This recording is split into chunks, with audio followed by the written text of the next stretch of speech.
ভাবুন তো, সাধারণ মানুষের অসাধারণ হয়ে ওঠার পেছনের আসল রহস্যটা কি? কোনো ম্যাজিক, জন্মগত কোনো প্রতিভা? একদমই না।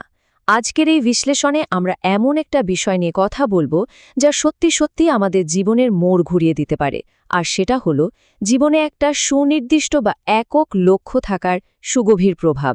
আমাদের চারপাশের পৃথিবী নানা রকম প্রলোভন আর বিক্ষিপ্ততায় ভরা, কিন্তু এর মাঝেই কিভাবে একটা সুনির্দিষ্ট লক্ষ্যের প্রতি লেজার সদৃশ অবিচল থাকা যায়, চলুন আজ সেটাই এক্সপ্লোর করা যাক।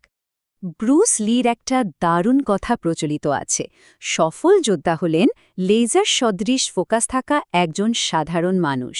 এ কথাটা খুব সুন্দরভাবে আমাদের মনে করিয়ে দেয় যে সাফল্য মানে জন্মগত অসাধারণ মেধা বা জাদুকরী কোনো ভাগ্য নয়, বরং একজন অতি সাধারণ মানুষ যখন তার মনোযোগকে একটা নির্দিষ্ট বিন্দুতে অবিচ্ছিন্নভাবে ধরে রাখতে পারেন, ঠিক তখনই তিনি সাফল্যের চূড়ায় পৌঁছান। যোগ্যতা নয়, মনোযোগ ধরে রাখার ক্ষমতাই হল আসল গেম চেঞ্জার। বিষয়টা আরেকটু প্র্যাকটিক্যালি বোঝা যাক। ছোটবেলা সেই ম্যাগনিফাইং গ্লাস বা আতশ কাচের খেলার কথা মনে আছে আমাদের? যখন সূর্যের আলোকে ওই কাঁচের মাধ্যমে একটা নির্দিষ্ট বিন্দুতে ফোকাস করা হতো, আর নিচে রাখা হতো একটা দেশলাইয়ের কাঠি। মাত্র 10 থেকে 20 সেকেন্ড, ব্যাস, তাতেই কাঠিতে আগুন ধরে যেত। চারপাশের ছড়িয়ে থাকা আলোতে কিন্তু আগুন ধরে না, তাই না? আগুন ধরে ঠিক তখনই যখন ওই আলোকে একটা নির্দিষ্ট বিন্দুতে কেন্দ্রীভূত করা হয়। মানুষের শক্তির ক্ষেত্রেও ঠিক একই লজিক কাজ করে।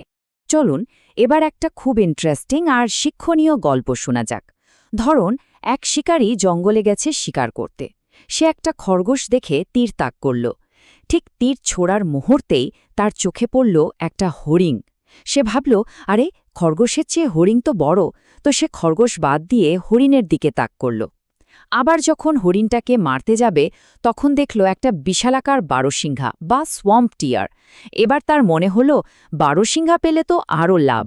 সারাদিন এদিক ওদিক ছুটতে ছুটতে দিন শেষে কি হলো জানেন? শূন্য হাতে, চরম ক্লান্ত হয়ে তাকে বাড়ি ফিরতে হল। এখন খালি হাতে ফিরে সেই শিকারী হয়তো নিজের কপালকেই দোষ দেবে, ভাববে তার ভাগ্যটাই খারাপ। কিন্তু সত্যি বলতে আসল সমস্যাটা কিন্তু খারাপ ভাগ্য নয়। আসল সমস্যা হলো ওই বিক্ষিপ্ত মনটা। ক্রমাগত লক্ষ্য বদলালে ব্যর্থতা একেবারে গ্যারেন্টিড।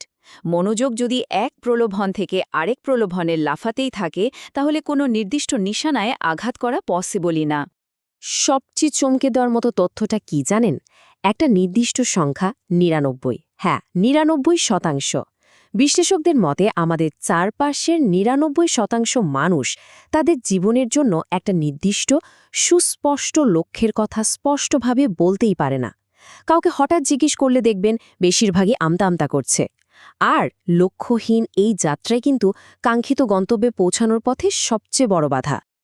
এবার চলুন বিখ্যাত ভাগ মিলখা ভাগ সিনেমাটির কেস স্টাডি থেকে বিষয়টা বাস্তবে কিভাবে কাজ করে তা দেখে নেওয়া যাক।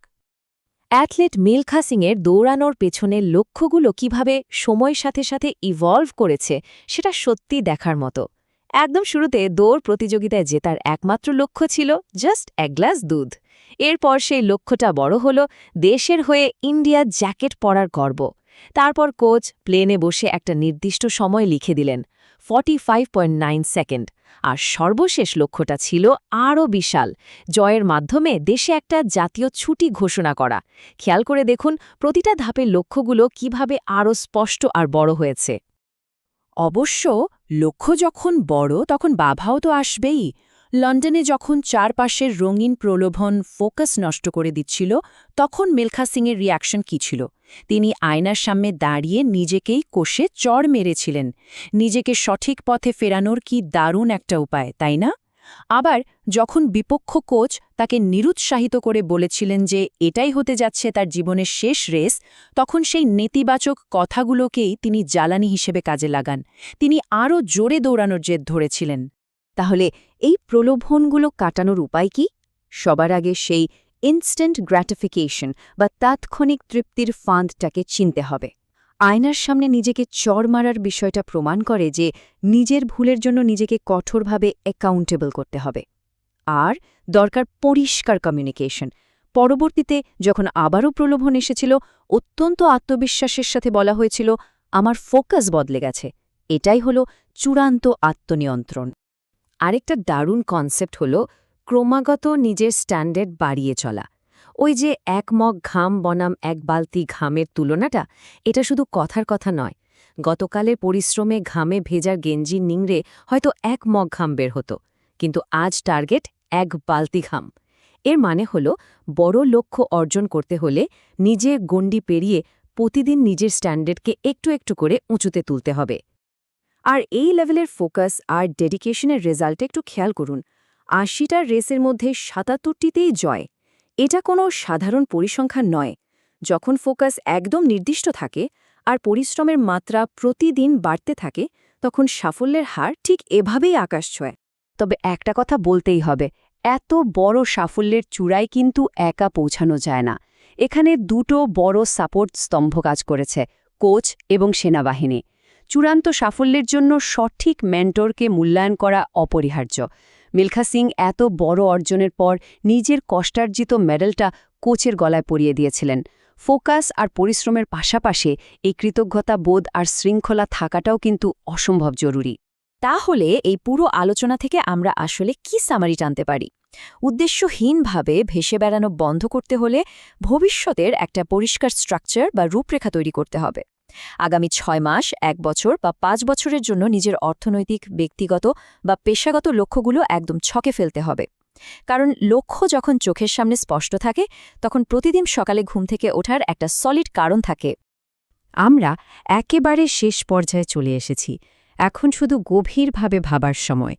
জীবনে একটা সুনির্দিষ্ট লক্ষ্য স্থির করার কি এটাই সঠিক সময় নয়? এদিক ওদিক ছুটাছুটি বন্ধ করে এমন একটা লক্ষ্যের দিকে ফোকাস করার সময় কি আসেনি যা পুরো জীবনটাকে বদলে দিতে পারে?